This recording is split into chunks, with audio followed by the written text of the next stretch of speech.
Mirza TV, jumpa lagi bersama saya Dewi Sulistia dalam Lampung 8. Sejumlah informasi telah kami rangkai dan siap kami sajikan untuk Anda. Inilah Lampung 8 selengkapnya.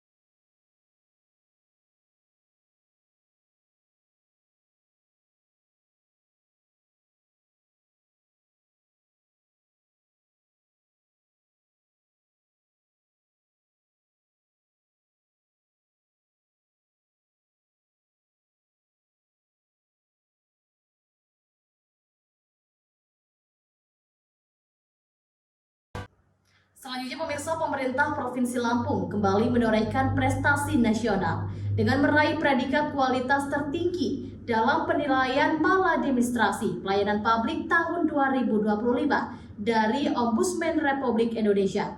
Capaian ini menegaskan komitmen Pemprov Lampung dalam menghadirkan pelayanan publik yang berintegritas, transparan, dan berpihak pada masyarakat.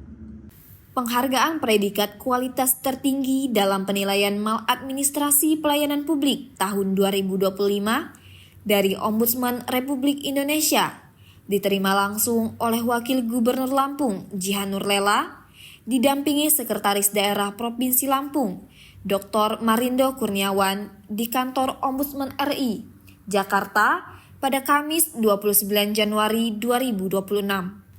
Sekprop Lampung, Marindo Kurniawan, menyampaikan apresiasi dan berterima kasih kepada Ombudsman RI atas penilaian dan opini tertinggi yang diberikan Ombudsman terhadap upaya pencegahan maladministrasi di Provinsi Lampung. Menurut Marindo, capaian tersebut merupakan hasil kerja kolektif seluruh perangkat daerah dan aparatur sipil negara yang terus berkomitmen memperbaiki tata kelola pemerintahan, meningkatkan kepatuhan terhadap standar pelayanan, serta menempatkan kepentingan dan kepercayaan masyarakat sebagai prioritas utama. Marindo menegaskan Pemprov Lampung ke depan akan terus bersinergi dengan Ombudsman RI dan seluruh pemangku kepentingan guna memastikan pelayanan publik yang bersih dari maladministrasi, berintegritas, dan berkeadilan bagi seluruh masyarakat Lampung.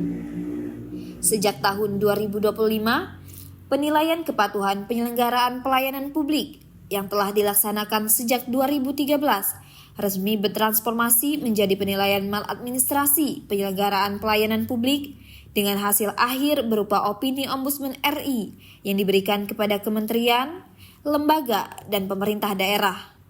Ketua Ombudsman RI, Heri Susanto, menyampaikan opini tersebut menjadi barometer kualitas pelayanan publik yang bebas dari maladministrasi. Sementara anggota Ombudsman RI, Fikri Yasin, menegaskan bahwa penilaian dilakukan berbasis citizen-centric dengan mengikutsertakan keputusan masyarakat sebagai pengguna layanan. Pada tahun 2025, penilaian dilakukan pada 310 lokus, meliputi 38 kementerian, 8 lembaga, 38 pemerintah provinsi, 56 pemerintah kota, dan 170 pemerintah kabupaten. Penilaian mencakup 4 dimensi utama: input, proses, output, dan pengaduan, serta dilengkapi indikator kepercayaan masyarakat dan kepatuhan terhadap rekomendasi Ombudsman RI. Prestasi ini menempatkan Provinsi Lampung sebagai salah satu daerah rujukan nasional dalam tata kelola pelayanan publik yang bersih dan profesional. Dari Jakarta, Tim Liputan Garuda TV melaporkan.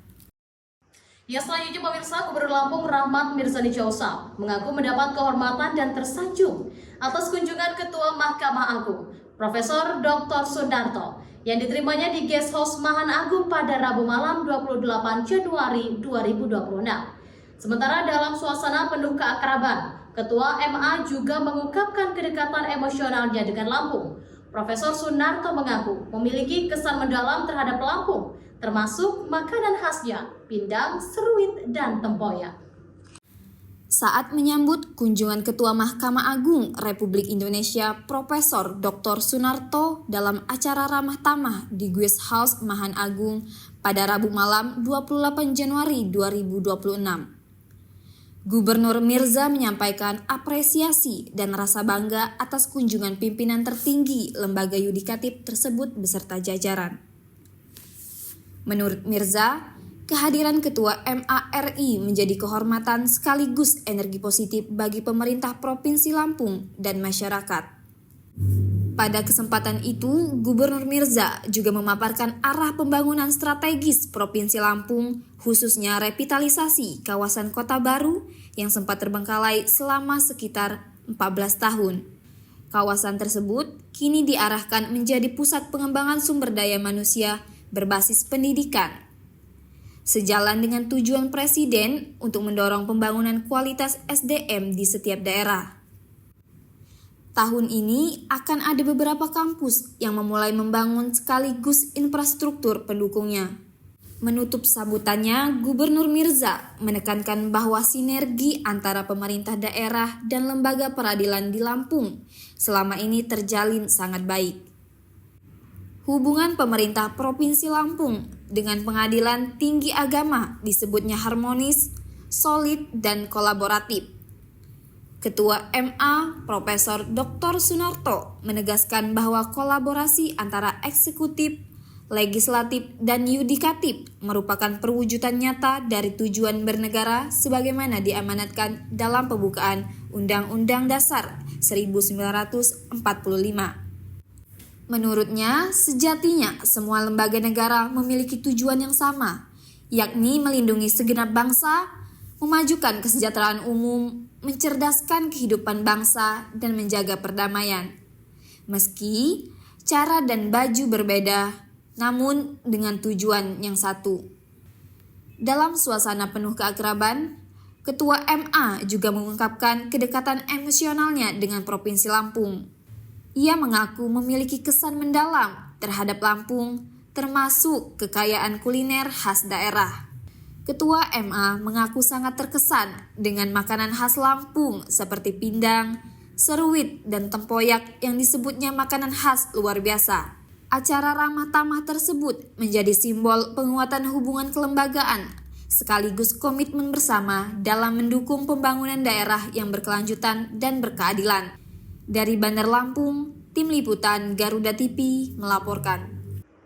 Ya pemirsa, anggota Komisi 5 DPR RI dari fraksi PDI Perjuangan Mukhlis Basri mendorong agar rencana pembangunan jembatan Selat Sunda kembali dibahas secara serius dan dipertimbangkan masuk dalam program strategis nasional.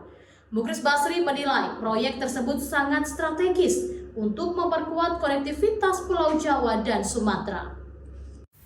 Pernyataan tersebut disampaikan Mukhlis Basri dalam makan siang bersama di Lamban Sabaresto, Bandar Lampung pada Kamis 29 Januari 2026 yang merupakan bagian dari rangkaian kunjungan kerja Komisi 5 DPRD RI ke Provinsi Lampung. Mukhlis mengingatkan bahwa gagasan pembangunan JSS bukan hal baru. Proyek ini pernah digaungkan oleh mantan Gubernur Lampung 2 periode Syahrudin SP. Dan hingga kini masih relevan dengan kebutuhan pembangunan nasional. Mukhlis Basri menilai pembangunan JSS berpotensi menjadi proyek monumental yang membanggakan Indonesia sekaligus memperkuat pemerataan pembangunan antar wilayah. Bahkan, Mukhlis menyebut JSS bisa menjadi ikon kepemimpinan nasional ke depan. Disebutkan, kalau Presiden Jokowi punya IKN, kenapa Presiden Prabowo tidak punya jembatan Selat Sunda? Ini bisa menjadi kebanggaan nasional. Kunjungan kerja Komisi 5 DPRD RI tersebut dipimpin oleh Wakil Ketua Komisi 5 DPR RI Ridwan Bae dan rombongan diterima langsung oleh Gubernur Lampung Rahmat Mirzani Jausal. Agenda kunjungan kerja Komisi 5 DPRD RI di Lampung meliputi peninjauan eksit tol Lematang, peninjauan kawasan Kota Baru, serta diskusi dan dialog bersama kepala daerah terkait percepatan pembangunan infrastruktur strategis di Provinsi Lampung. Dari Bandar Lampung, Tim Liputan Garuda TV melaporkan. Ya pemirsa, anggota Komisi 5 DPR RI dari fraksi PDI Perjuangan Mukhlis Basri menyoroti tarif jalan tol di Provinsi Lampung yang dinilainya masih relatif mahal dan memberatkan masyarakat, terutama menjelang momen mudik Hari Raya Idul Fitri. Mukhlis secara khusus mendorong adanya penurunan tarif atau skema diskon tarif tol selama periode libur Lebaran, mengingat tingginya volume pemudik yang menggunakan jalan tol pada masa tersebut. Dorongan penurunan tarif atau skema diskon tarif tol selama periode libur Lebaran disampaikan Mukhlis Basri dalam makan siang bersama di Lamban Sabaresto, Bandar Lampung pada Kamis 29 Januari 2026. Dalam rangkaian kunjungan kerja Komisi 5 DPRD RI ke Provinsi Lampung yang diterima langsung Gubernur Rahmat Mirzani Jausal. Mukhlis mengakui bahwa secara regulasi tarif tol memang mengalami penyesuaian setiap 2 tahun sekali. Namun ia menegaskan bahwa kebijakan tersebut tetap perlu dikaji ulang dengan mempertimbangkan kondisi sosial dan ekonomi masyarakat. Mukhlis secara khusus mendorong adanya penurunan tarif atau skema diskon tarif tol selama periode libur Lebaran, mengingat tingginya volume pemudik yang menggunakan jalan tol pada masa tersebut. Menurutnya momen Idul Fitri pasti banyak yang mudik. Kalau bisa, tarif tol diturunkan atau ada skema diskon sepanjang libur Lebaran.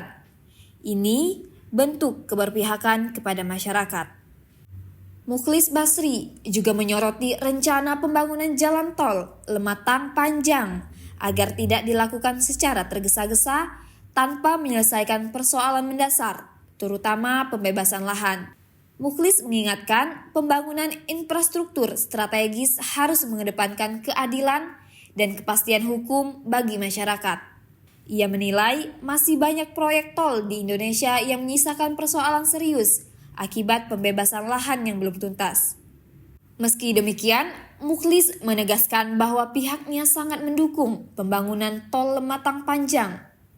Menurutnya, ruas tol tersebut memiliki nilai strategis tinggi untuk memperkuat konektivitas dan mendorong pertumbuhan ekonomi di wilayah Lampung dan sekitarnya. Dari Bandar Lampung, Tim Liputan Garuda TV melaporkan. Beragam peristiwa penting terjadi setiap saat. Seiring penguatan indeks harga saham gabungan yang dibuka naik pada perdagangan awal tahun. Laporan terkini, informasi terbaru, dan fakta yang terverifikasi. Rehabilitasi dan rekonstruksi pasca bencana di Aceh, Sumatera Utara, dan Sumatera Barat. Disajikan cepat, tajam, dan mendalam. Dalam Laporan 8 setiap hari. Hanya di Garuda TV.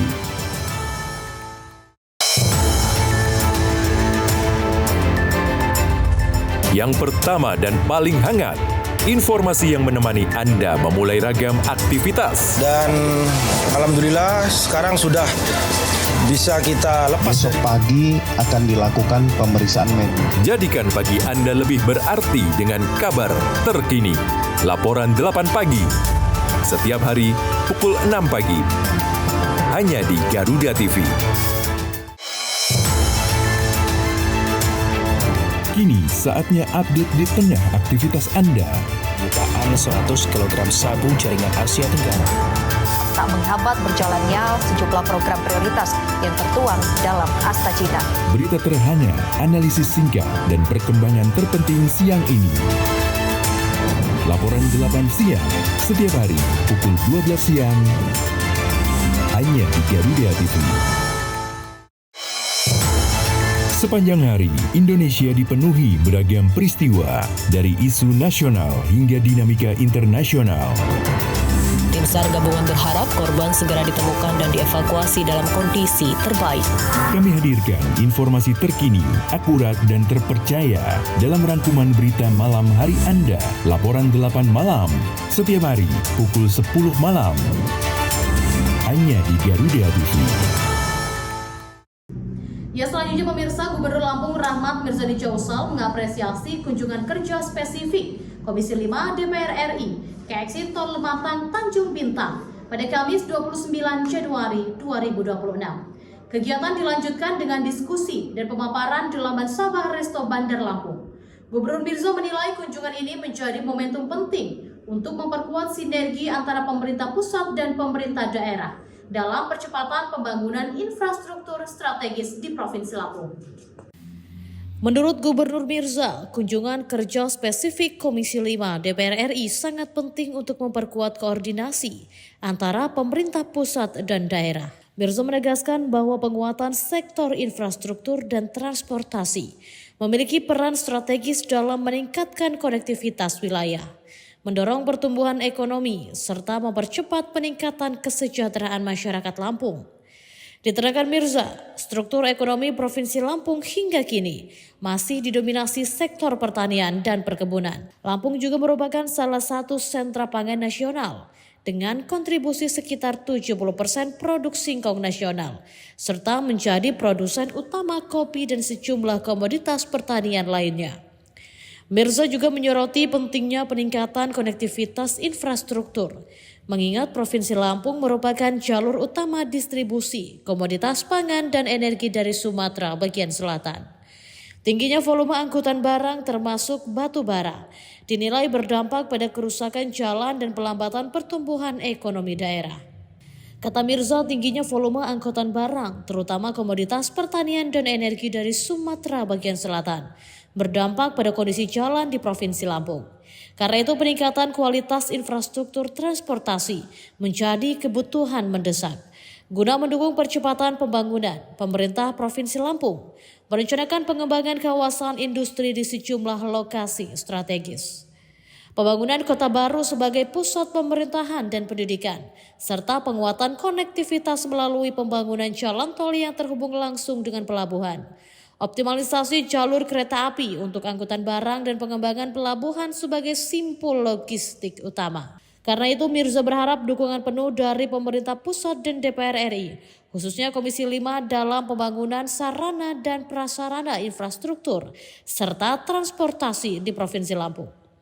Pimpinan rombongan Komisi 5 DPR RI Hamka Bako Kadi menyampaikan bahwa kunjungan kerja spesifik merupakan bagian dari fungsi pengawasan DPR RI terhadap pembangunan infrastruktur dan transportasi. Kunjungan bertujuan melihat langsung kondisi lapangan, menyerap aspirasi pemerintah daerah serta memastikan pembangunan infrastruktur berjalan sesuai dengan kebutuhan dan perencanaan. Hamka menegaskan Komisi 5 DPR RI berkomitmen mendorong pembangunan infrastruktur transportasi yang terintegrasi dan berkelanjutan. Hasil peninjauan lapangan tersebut akan menjadi bahan evaluasi dan rekomendasi kepada kementerian terkait, khususnya Kementerian Pekerjaan Umum dan Kementerian Perhubungan. Rombongan Komisi 5 DPR RI dipimpin Ketua Tim Hamka Bekadi serta diikuti anggota Komisi 5 antara lain Haryanto, Irine Yusiana Roba Putri, Daniel Mutakin Saifuddin, Danang Wicaksana, Novita Wijayanti, Teguh Iswara Suwardi, Abdul Hadi, Hufron, dan Harmusa Oktaviani. Turut hadir dua anggota Komisi 5 dari daerah pemilihan Lampung, yakni Muklis Basri dan Hanan Arozak. Dari Bandar Lampung, Tim Liputan Garuda TV melaporkan. Ya pemirsa, pemerintah Provinsi Lampung memberikan apresiasi kepada perusahaan-perusahaan pengelolaan singkong yang dinilai taat menjalankan peraturan Gubernur Lampung nomor 36 tahun 2025 tentang tata kelola dan hilirisasi ubi kayu. Apresiasi tersebut disampaikan langsung oleh Gubernur Lampung Rahmat Mirzani Jausa sebagai bentuk penghargaan atas komitmen dunia usaha dalam mendukung kebijakan strategis daerah. Menurut Gubernur Mirza, pihaknya berterima kasih atas kerjasama yang telah terbangun. Kepatuhan perusahaan penting untuk menjaga stabilitas tata kelola singkong di Lampung. Melalui strategi ganda, menjaga keberlanjutan industri sekaligus memperjuangkan kesejahteraan petani. Dijelaskan, Pergub Lampung nomor 36 tahun 2025 yang ditetapkan pada 31 Oktober 2025 lalu menjadi pondasi utama penataan sistem produksi, distribusi, hingga pengelolaan ubi kayu di Lampung. Regulasi tersebut diarahkan untuk menciptakan hubungan yang lebih adil dan berkelanjutan antara petani dan industri, serta mendorong penguatan hilirisasi komoditas unggulan daerah. Pemprov Lampung menilai kepatuhan perusahaan terhadap Pergub sebagai langkah konkret menjaga stabilitas harga singkong, memperkuat kesejahteraan petani, dan menciptakan iklim usaha yang sehat dan berkeadilan. Selain itu, keterbukaan perusahaan dalam menyerap singkong hasil panen petani lokal dinilai berperan besar dalam menjaga keberlanjutan usaha tani, terutama di tengah fluktuasi harga dinamika pasar komoditas. Ke depan, Pemprov Lampung berharap sinergi antara pemerintah, petani, dan dunia usaha terus diperkuat agar tata kelola ubi kayu semakin tertata, berdaya saing, dan memberikan manfaat optimal bagi perekonomian daerah. Pemerintah Provinsi Lampung juga mengajak seluruh pelaku usaha pengolahan singkong untuk bersama-sama mendukung implementasi Pergub tersebut sebagai wujud perlindungan petani, kepastian usaha, serta pengembangan hilirisasi ubi kayu yang berkelanjutan. Dari Bandar Lampung, Tim Liputan Garuda TV melaporkan. Ya pemirsa, Menteri Agama Profesor Nasaruddin Umar memutuskan terhitung pada Rabu 28 Januari 2026 memperpanjang masa tugas Profesor Wan Jamaluddin sebagai Rektor Universitas Islam Negeri Raden Intan Lampung (UINRIL). Keputusan Menteri Agama RI itu tertuang dalam surat bernomor 0001-MA-TKP.07-1-2026 ditandatangani Menteri Agama Nasaruddin Umar pada tanggal 26 Januari 2026. Dinyatakan dalam surat keputusan Menteri Agama Republik Indonesia terhitung mulai tanggal 28 Januari 2026 memperpanjang masa tugas tambahan Profesor Haji Wan Jamaluddin MAG PhD sebagai Rektor Universitas Islam Negeri Raden Intan Lampung sampai dengan ditetapkan dan dilantiknya rektor baru. Disebutkan sebagai pertimbangan memperpanjang masa tugas bagi Profesor Wan Jamaluddin sebagai Rektor UINRIL adalah adanya Surat Direktur Jenderal Pendidikan Islam Kementerian Agama nomor B96 DJI KP 01 2026 tanggal 21 Januari 2026 tentang usul perpanjangan masa jabatan rektor. Pada surat tersebut, Dirjen Pendidikan Islam menyampaikan bahwa Profesor Wan Jamaluddin dipandang cakap dan memenuhi syarat untuk diperpanjang masa jabatan tugas tambahan sebagai Rektor UINRIL sampai dengan ditetapkan dan dilantiknya rektor baru. Sebelumnya, Panitia Penjaringan Bakal Calon Rektor UIN Raden Intan Lampung menetapkan 10 nama guru besar sebagai bakal calon rektor periode 2026 hingga 2030. Penetapan ini tertuang dalam pengumuman nomor 010 UN 16 PPBCR 10 2025 tanggal 31 Oktober 2025 setelah melalui proses verifikasi administratif. Ketua Panitia Penjaringan Profesor Sapari menyampaikan bahwa seluruh tahapan dilakukan sesuai dengan Peraturan Menteri Agama Nomor 68 Tahun 2015 tentang pengangkatan dan pemberhentian rektor pada perguruan tinggi keagamaan negeri. Proses penjaringan calon rektor dimulai sejak 29 September 2025 melalui pengumuman resmi, kemudian dilanjutkan dengan pendaftaran dan pengumpulan dokumen pada tanggal 6 hingga 21 Oktober 2025. Setelah itu, dilakukan verifikasi berkas oleh panitia pada tanggal 22 hingga 30 Oktober 2025. Tahapan berikutnya yakni penyerahan hasil verifikasi kepada rektor, kemudian ke Senat Universitas untuk dilakukan penilaian kualitatif terhadap para calon. Selanjutnya, dokumen hasil penilaian diserahkan ke Kementerian Agama Republik Indonesia pada tanggal 18 hingga 21 November 2025 sebagai bagian dari tahap akhir seleksi rektor.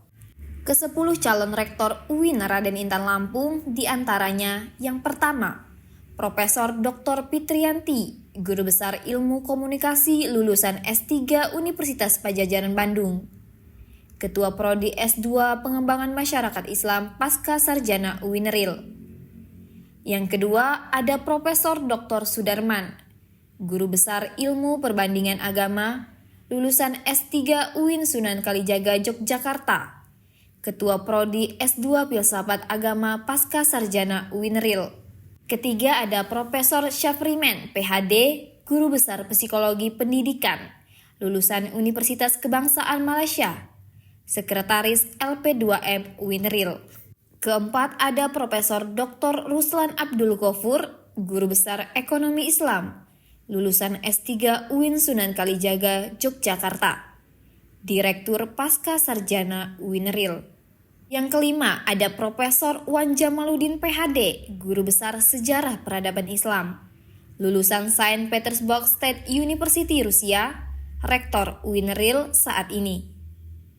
Yang keenam ada Profesor Dr. Alam Syah, Guru Besar Ilmu Hadis, lulusan S3 UIN Sunan Kalijaga Yogyakarta, Wakil Rektor 1 Bidang Akademik dan Kelembagaan UINRIL.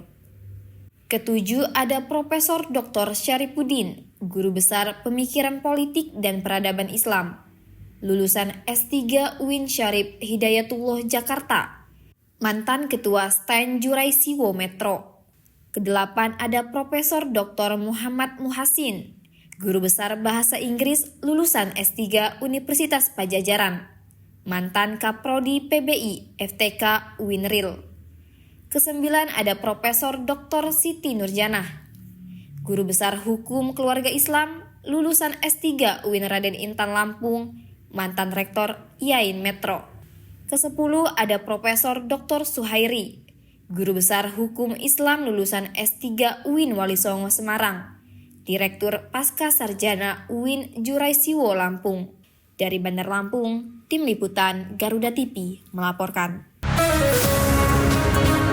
Di tengah perubahan dan dinamika bangsa, ada isu yang memerlukan sebuah solusi. Menyinggung soal SARA seandainya tidak hati-hati. Semua tata kelola penyelenggaraan itu harus bersih. Bersama narasumber terpercaya, mengulas topik terkini untuk negeri. Indonesia Kita, Senin sampai Jumat pukul 7 malam. Hanya di Garuda TV.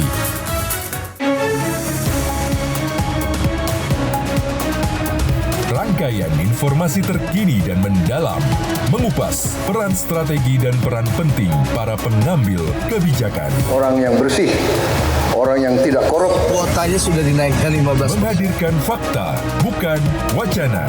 Kalau LPMK pun saya tantang. Dalam Kabinet Merah Putih, Senin sampai Jumat pukul 5 sore. Hanya di Garuda TV. Pertanian Andi Amran Sulaiman menyebut, ekonomi terus bergerak cepat dan setiap perubahan membawa dampak besar. Beragam aktivitas dihadirkan. Kami hadir dengan update terkini seputar keuangan, perdagangan, investasi, hingga sektor strategis lainnya. Tahun depan, swasembada white sugar. Jangan lewatkan Ekonomi 8 pukul 10 pagi hanya di Garuda TV. Ya pemirsa, Ketua Fraksi Partai Amanat Nasional DPRD Provinsi Lampung Haji Hazizi mengapresiasi pemerintah pusat memberikan insentif sebesar Rp400.000 kepada guru honorer. Kebijakan tersebut dinilai sebagai bentuk perhatian negara terhadap jasa dan pengabdian guru honorer yang selama ini menjadi garda terdepan untuk dunia pendidikan. Menurut Ketua Fraksi PAN DPRD Provinsi Lampung Hazizi, rencana pemberian tambahan insentif tersebut patut diapresiasi karena menunjukkan pengakuan pemerintah terhadap peran guru honorer yang selama ini bekerja dengan keterbatasan kesejahteraan. Menurutnya, pemerintah pusat yang memberikan insentif Rp400.000 kepada guru honorer menunjukkan adanya pemerhatian negara terhadap jasa dan pengabdian guru honorer. Meski diakui Hazizi, nominal insentif tersebut masih belum ideal jika dibandingkan dengan beban kerja, tanggung jawab, serta kondisi ekonomi para guru honorer di Lampung. Menurut anggota DPRD Lampung dari Dapil Lampung Selatan, insentif tersebut memang dapat membantu, namun belum mampu menjawab persoalan kesejahteraan guru honorer secara menyeluruh. Lebih lanjut, Hazizi mendorong agar pemerintah daerah turut mengambil peran aktif dalam meningkatkan kesejahteraan guru honorer. Peran tersebut dapat diwujudkan melalui berbagai skema, seperti penambahan insentif daerah, pemberian perlindungan jaminan sosial, maupun kebijakan peningkatan status dan kesejahteraan guru honorer secara berkelanjutan. Diketahui Menteri Pendidikan Dasar dan Menengah Profesor Abdul Mukti mengumumkan bahwa insentif untuk guru honorer tahun 2026 dinaikkan. Mendikdasmen menjelaskan tahun lalu guru honorer menerima insentif sebesar 300.000 per bulan. Mulai 2026, besaran insentif itu akan naik Rp100.000 sehingga menjadi Rp400.000 per bulan. Terkait besaran insentif guru, Mendikdasmen mengakui jumlahnya masih belum ideal. Namun, pemerintah terus berupaya memperbaikinya. Dari Bandar Lampung, Tim Liputan Garuda TV melaporkan. Ya, selanjutnya pemirsa, Panglima Daerah Militer atau Pangdam 21 Raden Intan Maijen TNI Christomay Sianturi meresmikan aplikasi pengaduan Centurion 21 di Hotel Emersia Bandar Lampung pada Kamis 29 Januari 2026. Acara ini dihadiri oleh staf ahli bidang pemerintahan Ahmad Saifullah, Ketua Komisi 1 DPRD Provinsi Lampung Garinca Reza Pahlevi, dan unsur Forkopimda. Dengan adanya aplikasi ini, diharapkan dapat memperkuat program ketahanan pangan yang digagas oleh Presiden Prabowo Subianto. Kodam 21 Raden Intan melaunching aplikasi Centurion 21. Acara dihadiri oleh Maijen TNI Christomay, staf ahli Gubernur Bidang Pemerintahan Ahmad Saifullah, Ketua Komisi 1 Garinca Reza Pahlevi, dan unsur Forkopimda. Dalam sambutannya, Pangdam mengatakan Kodam 21 Raden Intan telah memiliki aplikasi untuk pelaporan dari masyarakat terkait hal apapun. Aplikasi pengaduan tersebut berbasis AI dan dengan aplikasi tersebut membantu dalam ketahanan pangan. Bahwa kemajuan teknologi artificial intelligence digunakan dalam rangka membantu pengentasan kemiskinan dan ketahanan pangan. Nah, selanjutnya kita mencoba membuat aplikasi yang nanti bisa membantu bisa sebagai tujuan petani lapangan dan juga nanti akan membantu petani di wilayah baik pertanian, perikanan, maupun perkebunan. Khususnya sementara di isi dulu. Sementara staf ahli bidang hukum dan pemerintah Provinsi Lampung Ahmad Saifullah mendukung program yang digagas oleh Kodam 21 Raden Intan. Aplikasi Centurion 21 merupakan sebuah inovasi agar asta-cita Presiden Prabowo Subianto, yakni ketahanan pangan dapat segera terwujud. Saya mewakili Bapak Gubernur, seperti apa yang disampaikan dalam sambutannya Bapak Gubernur, mengapresiasi atas aplikasi Centurion 21 yang diluncurkan oleh Bapak Pangdam 21 Raden Intan. Dan Bapak Gubernur membuka peluang untuk melaksanakan kolaborasi daripada aplikasi tersebut. Karena Provinsi Lampung memiliki Lampung In. Jadi laporan-laporan tentang masyarakat, data-data berkaitan dengan kewilayahan, semoga ini dapat dikoordinasikan dan Gubernur silakan untuk Bapak Pangdam kerjasama dengan dinas-dinas terkait sebagai data-data dan ini memperkuat daripada program yang disampaikan tadi oleh Bapak Pangdam. Di lain sisi, Ketua Komisi 1 DPRD Lampung, Garinca Reza Pahlevi, mengatakan bahwa dengan hadirnya aplikasi ini, masyarakat dapat dengan mudah melakukan pemantauan terhadap program pemerintah. Di mana ini aplikasi yang masuk ke hukum, bagaimana menerjemahkan keinginan Presiden dalam hal ketahanan pangan, pertanian, peternakan maupun perikanan, bagaimana sinkronis pihak TNI dari Babinsa sampai pusat terkait dengan meningkatnya produktivitas baik pertanian, peternakan, perkebunan agar sesuai dengan harapan dari pemerintah sendiri. Dengan aplikasi berbasis AI ini digunakan membantu terkait ketahanan pangan, sektor pertanian, perkebunan hingga perikanan. Masyarakat pun bisa melapor tentang bagaimana kinerja Babinsa di wilayah termasuk melaporkan apa kejadian di wilayahnya. Dari Bandar Lampung, Tim Liputan Garuda TV, Verza Amelia melaporkan. Ya, selanjutnya pemirsa, PT PLN Unit Induk Distribusi Lampung menunjukkan komitmen nyata dalam penguatan mitigasi bencana di Provinsi Lampung. Melalui program Tanggung Jawab Sosial dan Lingkungan (TJSL), PLN menyalurkan bantuan berbagai peralatan keselamatan kepada Badan Penanggulangan Bencana Daerah BPBD Kota Bandar Lampung pada Kamis 29 Januari 2026. Bantuan berbagai peralatan keselamatan kepada Badan Penanggulangan Bencana Daerah BPBD Kota Bandar Lampung merupakan bagian inisiatif program Desa Siaga Bencana yang rencananya berdasarkan peta kerawanan bencana terbaru tahun 2026. Manajer Komunikasi dan TJSL PLN UIT Lampung, Dharma Saputra, kepada Kepala Pelaksana BPBD Kota Bandar Lampung, Idham Basyar Syahputra, di halaman kantor BPBD setempat. Dharma Saputra menjelaskan penyaluran bantuan ini adalah bentuk sinergi lintas sektor untuk meminimalisir dampak resiko bencana di daerah. Dharma berharap bantuan ini dapat mengoptimalkan perlindungan bagi masyarakat, sekaligus petugas yang bertugas. Bantuan tersebut merupakan komitmen berkelanjutan PLN UIT Lampung dalam mendukung mitigasi bencana meteorologi di Lampung.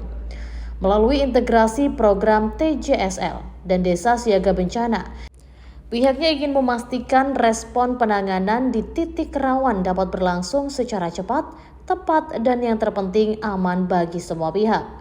Adapun bantuan tersebut meliputi kebutuhan perlengkapan personel dan armada evakuasi air, yaitu 1 unit perahu Polyline Hype berkapasitas 6 orang, lalu 1 unit mesin perahu Yamaha berkekuatan 30 PK, 10 pasang sepatu boat safety standar operasional, 30 unit lift jacket lengkap dengan peluit dan senter, 25 unit lift jacket pelampung tambahan, 15 unit headlamp dan 1 unit lampu emergency portable, serta 15 unit ringbuoy pelampung penyelamatan.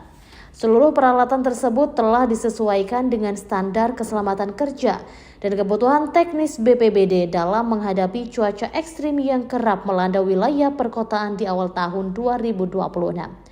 Kepala Pelaksana BPBD Bandar Lampung, Idham Basyar Syahputra, menyampaikan apresiasi mendalam atas bantuan yang diberikan PLN. Menurutnya, penambahan armada perahu Hype dan perlengkapan keselamatan tersebut sangat krusial dalam mempercepat mobilisasi petugas saat terjadi genangan atau banjir. Dari Bandar Lampung, Tim Liputan Garuda TV melaporkan. Meski hidup penuh keterbatasan, namun mereka tak pernah lelah berbagi kebaikan. Sebab setiap kebaikan pasti akan kembali dalam wujud kebaikan. Hanya seorang pemuda sederhana yang percaya bahwa bahagia tak perlulah mewah. Inilah orang baik, peduli sesama dari hati ke hati. Hanya di Garuda TV.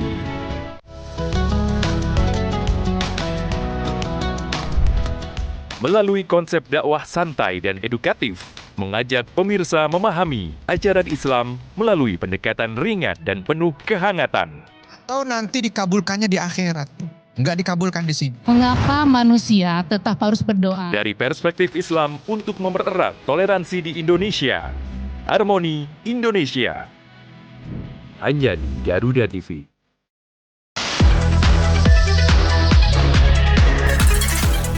Dunia hiburan memang selalu penuh warna. Drama panggung yang tak terlupakan hingga cerita cinta yang menghebohkan. Rahasia di balik kesuksesan para selebriti. Elegan intens, suasana lokasi yang menegak. Kehebohan apa saja yang terjadi saat ini. Saksikan Gosip Panas Selebriti. Hanya di Garuda TV.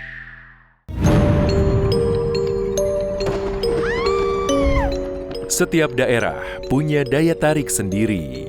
Cerita rakyat yang turun-temurun masih hidup hingga kini. Legenda yang diwariskan hingga misteri yang jarang terungkap. Ratusan peti mati serta berbagai jasad yang dibalut kain. Saksikan misteri hidup. Hanya di Garuda TV.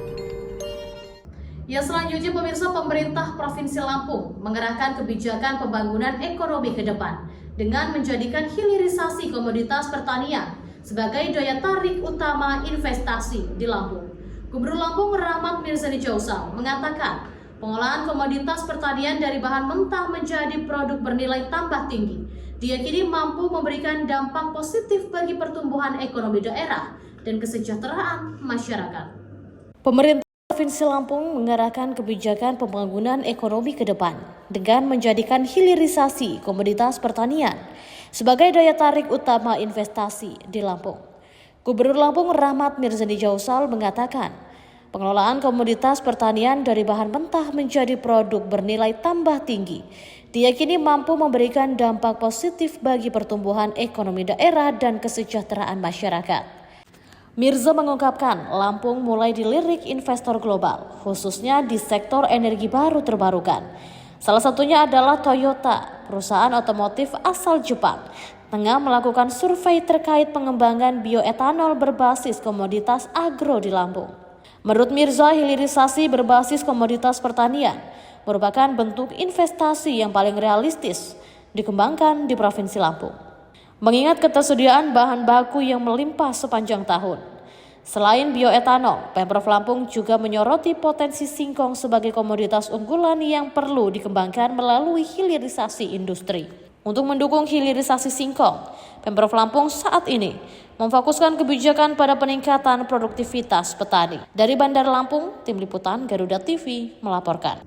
Selanjutnya pemirsa, personel Polres Mesuji melaksanakan pengecekan kesehatan berkala dari Bidokes Polda Lampung bekerja sama dengan Klinik Flora Bandar Lampung yang diselenggarakan di Aula Tribrata Endra Dharma Laksana. Kegiatan ini bertujuan untuk mengetahui kesehatan fisik personel dan pencegahan penggunaan narkotika. Personil Polres Mesuji melaksanakan pengecekan kesehatan berkala dari Bidokes Polda Lampung bekerja sama dengan Klinik Flora Bandar Lampung yang diselenggarakan di Aula Tribrata Endra Dharma Laksana. Kegiatan ini bertujuan untuk mengetahui kesehatan fisik personel dan pencegahan penggunaan narkotika.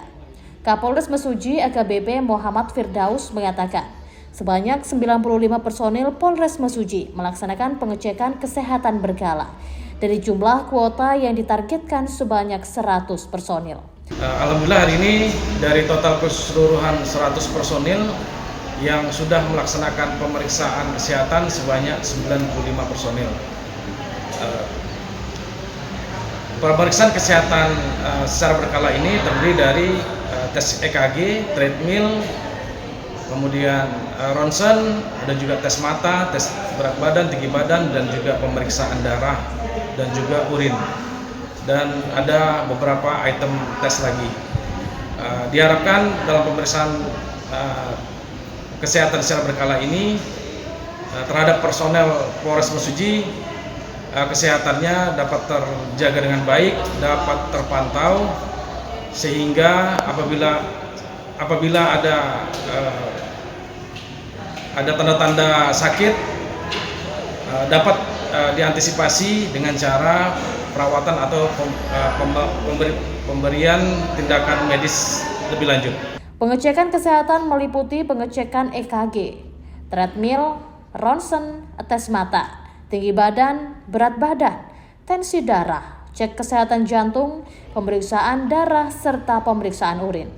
Kegiatan pengecekan kesehatan berkala tersebut diharapkan kesehatan seluruh personil Polres Mesuji dapat terjaga dan terpantau, sehingga apabila terdapat gejala penyakit maka dapat segera dilakukan perawatan atau tindakan medis lebih lanjut.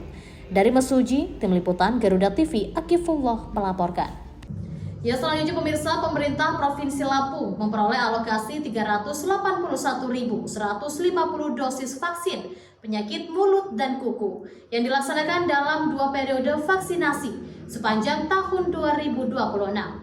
Vaksinasi PMK tahap pertama dijadwalkan pada Januari hingga Maret 2026 dengan total 190.575 dosis. Sementara tahap kedua akan dilaksanakan pada Juni hingga Agustus 2026 dengan jumlah yang sama. Untuk tahap awal Januari 2026, Pemprov Lampung telah menerima 100.000 dosis vaksin. Pemerintah Provinsi Lampung memperoleh alokasi 381.150 dosis vaksin penyakit mulut dan kuku yang dilaksanakan dalam 2 periode vaksinasi sepanjang tahun 2026. Vaksinasi PMK tahap pertama dijadwalkan pada Januari hingga Maret 2026 dengan total 190.575 dosis. Sementara tahap kedua akan dilaksanakan pada Juni hingga Agustus 2026 dengan jumlah yang sama untuk tahap awal Januari 2026. Pemprov Lampung telah menerima 100.000 dosis vaksin. Kepala Dinas Peternakan dan Kesehatan Hewan Provinsi Lampung, Lili Mawarti, mengatakan seluruh vaksin tahap awal tersebut telah didistribusikan ke kabupaten kota serta unit pelaksana teknis dinas UPTD di lingkungan Dinas Kesehatan Provinsi Lampung. Lili menjelaskan PMK merupakan penyakit menular yang disebabkan oleh virus dan menyerang hewan berkuku belah seperti sapi, kerbau, kambing, domba, dan babi. Penularannya dapat terjadi melalui udara, kontak langsung, sarana transportasi, peralatan yang terkontaminasi hingga peternak atau petugas yang kontak dengan ternak sakit. Untuk mencegah dan mengendalikan PMK, Dinas Kesehatan Lampung melakukan sejumlah langkah, mulai dari pembatasan lalu lintas ternak dari wilayah tertular, penghilangan sumber virus melalui pemotongan bersyarat, peningkatan biosecurity kandang, hingga penguatan imunitas ternak melalui vaksinasi. Dari Bandar Lampung, Tim Liputan Garuda TV melaporkan. Ya demikian pemirsa, informasi tadi sekaligus mengakhiri perjumpaan kita untuk hari ini. Tetap saksikan Lampung 8 dimanapun Anda berada. Saya Dewi Sulistia beserta kru dan jajaran yang bertugas pamit undur diri dan sampai jumpa.